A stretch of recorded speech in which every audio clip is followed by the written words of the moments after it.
Hello everybody and welcome to the first video for me to put on YouTube. I hope that y'all have been having a wonderful day. So today is going to be my first time ever doing a Q&A. And honestly, I am really excited about this. I have always wanted to answer questions for the community of stuff about myself, my preferences, and stuff like that. So there are also some joke questions in here that I will feature. You don't have to worry about that. Just for those who don't know, I am a Shrine Goddess VTuber. So I love getting to play games with everybody else. When it comes to the Q&A questions, I do actually like to take things a little bit easier. But I don't mind having a little bit lascivious questions. But just so you know, if I consider the questions to be too personal or too lewd, I will not include them, sadly. I will actually reply to your question to let you know why I'm discarding it. But just so you know though too, as a early heads up as well, I do have a absolute hard line on questions. When it comes to politics, I absolutely will refuse to answer any of those. It is not my job to talk politics with anybody. It is your job, it's your own politics. I have my own. I do not like to talk politics with anyone else except those I'm very close to because of the fact of how volatile it can get. Due to the fact it's gone from ideology to theology, I refuse to talk about it. But that's just the hard line for what we're going to be doing. So with the questions, this is asked by the community like I said. They will ask, all questions asked are always going to be in my Discord, so that's nothing for you to worry about there. Now, I've only got about 11 questions for today. But just asking for those of you who have not subscribed yet to me on YouTube, please click the link down below and click on that subscribe button. It is free for you to subscribe on there. I also have my links down below if you want to follow me on any other social media, if that you'd like to go and have a little bit more fun as well. See what I'm up to, see what the community's up to. You know, we play Halo quite a lot together. You'll see those clips coming in a while, so this is going to be the first upload actually to YouTube. But everyone, I can't thank you enough for joining in. And Boyd, why are you bonking me already? I know I deserve it sometimes, but not yet. I had to do that kind of a plug though, you know. But for the first question, let's get right into it. So from Cloudtrotter, which game would you experience for the first time again? This one actually was a bit of a harder one to think of. When it comes to the games I want to experience again for the first time, honestly, it's a very, very close debate between Sonic CD from when I was basically a toddler for the Sega CD. Yes, my family had a Sega CD, so that's where I kind of have that one there. But also, another one I'd like to have to play again is Halo 3. And yes, I know that seems kind of stereotypical, but for me, it's because Halo 3 is one of those games that actually means a crap ton to me. Halo 3, I absolutely love the gameplay and the campaign, as y'all can tell. But the part I miss the most is the Halo 3 social dynamic back in the day. I miss getting to hang out with all my friends there, and a few of the members that you see in the Discord, in the St. Helia Armada section, those are my former clan members that I was hanging out with back in the day. I actually know a lot of them IRL, and I visited several of them IRL. And getting to be friends with them has been one of the most amazing things I've ever gotten to do. And I love my friendship with them, and in fact, one of my friends that I consider like a brother, he introduced me to my clan leader at the time, and then brought me into that clan. Now, we had our back and forths, because, well, we're kids. Yeah, what do you expect? But if I had to say anything, I want to go back to those times and experience it because it was some of the most goddamn fun I've ever had as a kid, and I really, really want to keep those friendships and just relive a lot of those memories. That time between 3 and Reach changed my goddamn life. And I really just want to be able to experience it again. So there's that. And that's kind of why for you guys that you see I play Halo 3 all the time. That's actually my reason why I prefer 30. But Cloud, thank you for that question, and we're going to move on to the next one. From Hex, one of my favorite mods. Well, I love all my mods, so I can't say favorites. Physical or digital games? Honestly, I'm going to go physical on this one.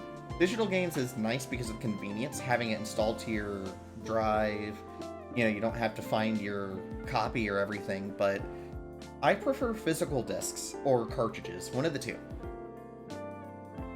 Or hell, even SD cards. You know, however that they have the medium, I prefer it to be physical. There's something special about actually pulling the case off the shelf and putting it into the console to play the game. And it's part of the feeling that you actually own it. You feel it in your hands. You own the game.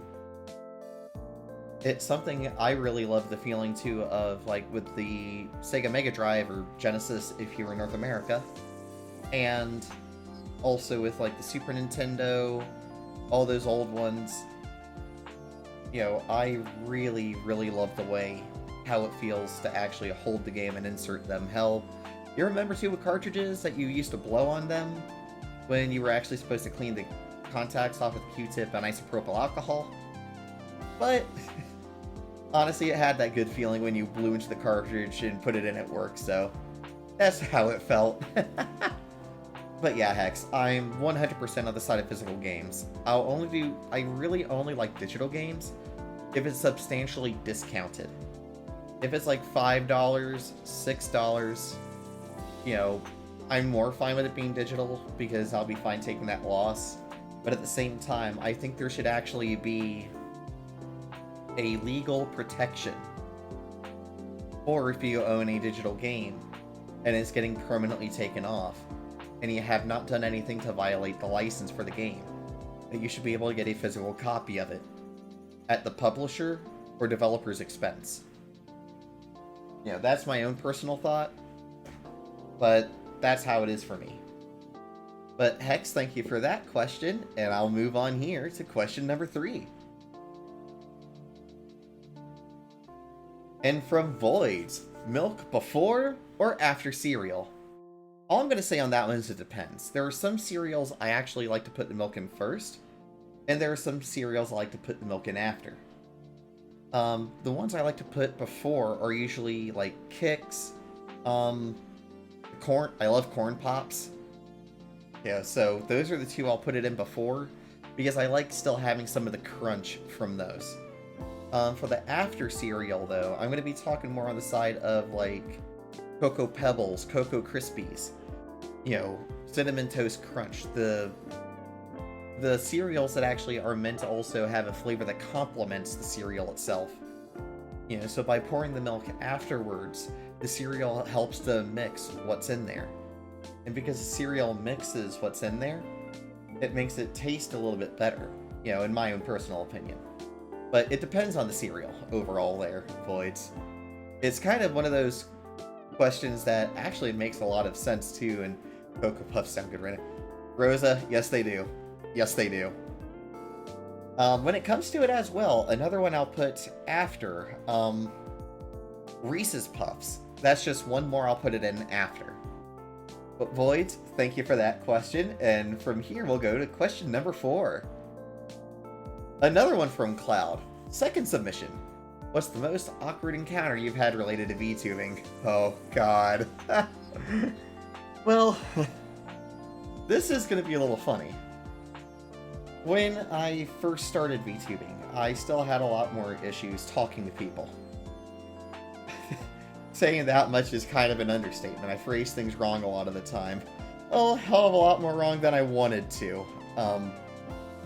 We'll leave it at that part and say a few people thought I was hitting on them when I wasn't meaning to.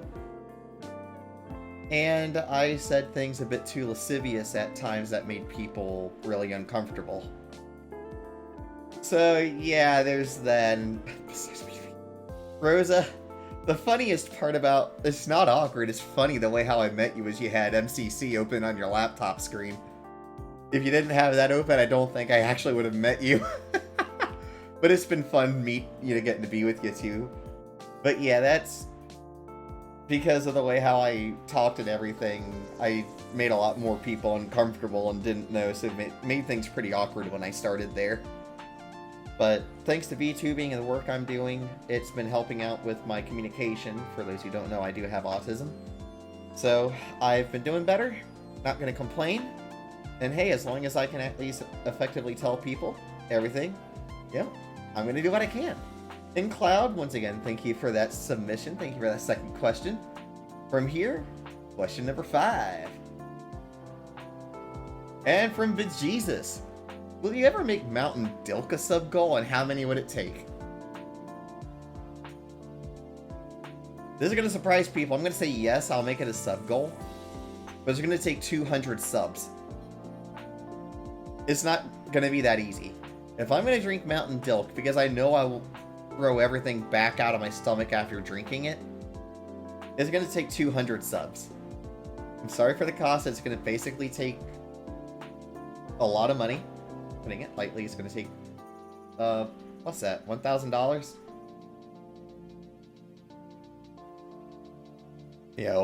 It's going to take that much. I'm sorry for that, but I can't stomach it.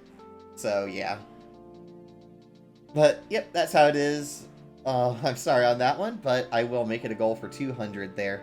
Thank you for the question, Bejesus. And question number 6. What's your favorite book series? Now, this one's actually a fun one for me. For those who don't know as well, I'm studying Japanese, so I am reading some books in Nihongo. For me, it depends. If you're talking American releases, this might shock a few people. I actually love the Aragon series. Like, that book series is really good, and I honestly think the film adaptation of Aragon wasn't as good as it could have been. The special effects were great, but the movie could have been a lot better. Now, when it comes to light novels, that one's actually really hard because I have a tie between 2 light novel series. The 2 that I absolutely love is one, Axel World. It's another one done by Raki Kawahara, the same person who created Sword Art Online. Mind you, it's also in the same universe, same timeline as well, so fun fact for y'all. And the other one I love is Hataraku Mao-sama, or for those who don't know, Demon Lord at Work, or if that you're seeing the English adaptation, The Devil is a Part-Timer. That one is flipping hilarious. It is honestly... The anime actually does the light novel justice. It is one of those I will highly recommend for people to watch. It's pretty darn true to the light novel, so I'm not going to complain on that. And Axel World, they had a lot of parts that were rushed, and honestly, it's kind of sad on that, but the anime was a hell of a lot of fun to watch. They do have a movie that was a bit controversial because the first half of it was just a recap before it actually kicked into the main part of the movie, which is kind of sad because it could have been so good. It could have dealt... I understand why they did it, because I think it was like, 4 or 5 years between the anime and that getting released. So I'm not going to fault them on trying to do that, but they should have honestly done like a short recap, sort of like what Meitante Conan or Detective Conan, or in English dubbed areas, Case Closed, that one does of just a short recap at the very beginning. Short, simple recap. But yeah, if I had any 2 things to say, Axel World and Hataraku Mao-sama if you're trying to come from the east. Neum, thank you so much for that question. That honestly was a lot of fun, so Seriously, New, thank you so much for that one. And so we'll move on to the next one. Question 7. And this one is from TD, under the nickname in my server right now as Pro Gotcha Player. Fake! So, he's asking, if you were able to make a sleeper Xbox, like an OG Xbox, but with the components of an Xbox Series X, which model would you go for? Now, this one, I'm going to actually kind of surprise people. It's not going to be a new system. If I had to do anything, it would be a 360 to put in an OG Xbox shell. Now, there are a few reasons for this one. With the OG Xbox, you have 4 controller ports. Well, thanks to the 360, some models you'll actually have 4 USB ports. So it's easy to get USB extensions to put into the controller ports, or to get a modified OG Xbox dongle to USB so you can use that towards the PC. Or Xbox 360 in this case. So that's part of the reason why I honestly would put a 360 in there. Second reason why I would put an Xbox 360 in there as well has to do with the fact that newer consoles have a slot loading tray. I mean, so because it's slot loading, you would have to make a cutout or leave a square blank for the OG Xbox. And if you're trying to make a sleeper, I don't think that's the good way to do it. If I had to make any decision, it would be to have the 360, because since that's still a tray loading disk drive, with a little bit of modification, you should be able to put what's on the front of the OG Xbox disk drive on the 360 disk drive so it closes fully and still looks like an OG Xbox from the front. So that's my thought when it comes to that for systems. Like, I love the newer systems, but I think the 360 would be the best one to fit in there, not just for ease, but just for looks and everything. Thank you so much there, TD, for giving me that question. And we'll move on here to question number 8. Another one from Voids. Pineapple on pizza, and why is it the best topping on pizza? Now, that one, I'm going to disagree on it being the best topping. I'm going to actually rate that one for spicy Italian sausage, because that one pairs well with either an Alfredo sauce, a marinara sauce, or if you just coat the top of the crust before you put the cheese on with an olive oil. It still fits, and it still works. So that's going to be what I actually say is the best topping. It's the most versatile, and it has really good flavor if it's seasoned properly. But pineapple on pizza is pretty good, but the reason why I say it's not the best is because you can't pair it well with a lot of other stuff. For example, you can't mix pineapple on pizza with an Alfredo sauce and anchovies. That's just going to make you vomit. But pineapple on a pizza with marinara sauce, Canadian bacon, which is a more lean version of ham, and a nice mix between a provolone and a mozzarella is honestly one of the best things for it.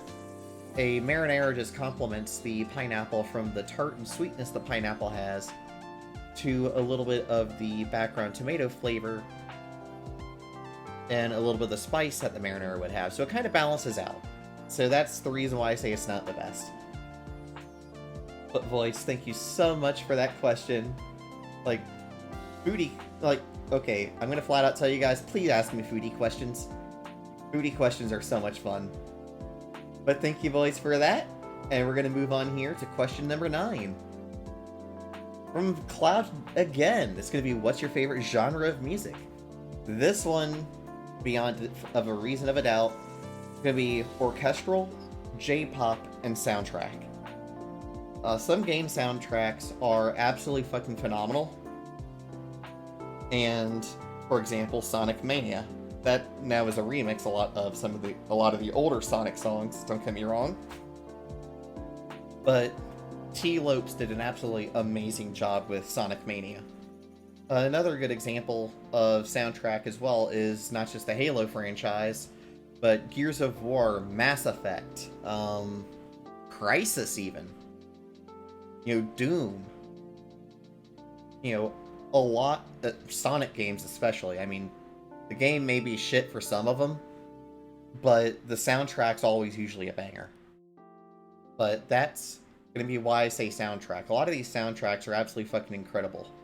And in the 360 era, for the time that you had Halo 3 as one of the main game, Gears of War, the Halo franchise, Mass Effect, Call of Duty, God of War. You know, so many of these games had amazing soundtracks at the same time. You know, games are now more like interactive movies when you think about it. So, you know, that's why I say soundtrack and not just video game music. I kind of lump them with movie soundtracks now too, because of just the fact that games are now interactive movies. But outside of that, it's definitely going to be J-pop and doujin music. A lot of the stuff I love is like Soundholic when it features Nana Takahashi especially. Another thing I love is some metal. Like I love some of the Swedish metal, like Makane Supremacy. For electronic music, I love Kyle A. Ward's music. And actually, on that note, when it comes to favorite genre and bringing up Kyle Ward's music, although there's kind of a bit of a pandemonium that we're in a little bit of delirium, I kind of have to say when it comes to the utopia, well, the dawn of a utopia for me. And Void's here in my rhythm game puns, he's shaking his head. But yeah, the main parts I love are soundtrack, orchestral, EDM, dance, some metal. Dragon Force is definitely looped into there as well. So yeah, honestly, I love a whole bunch of genres. I'm very, very picky when it comes to rap and hip-hop. I don't like a lot of vulgarities in my music, and that's part of it. I know there's a lot that doesn't have it, but it's just when I hear too many vulgarities, it kind of turns me off. But that's just me. Thank you for the question there again, Cloud. And from here, we are moving on to question 10. Another question from Voids.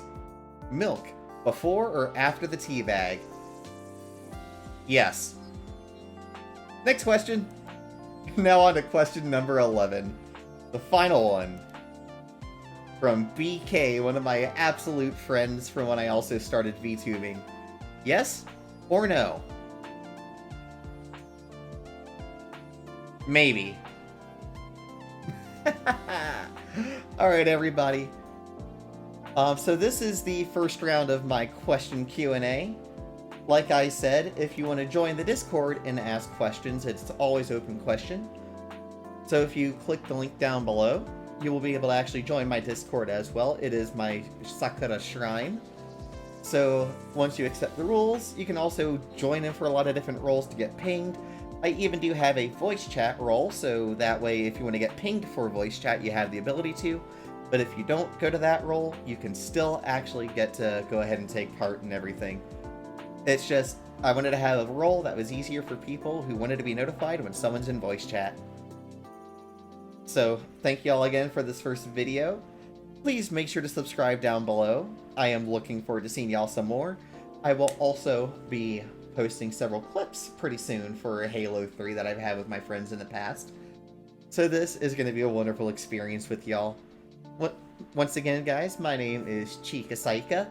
I hope that y'all have a fantastic rest of your day, and I will see you later. Peace!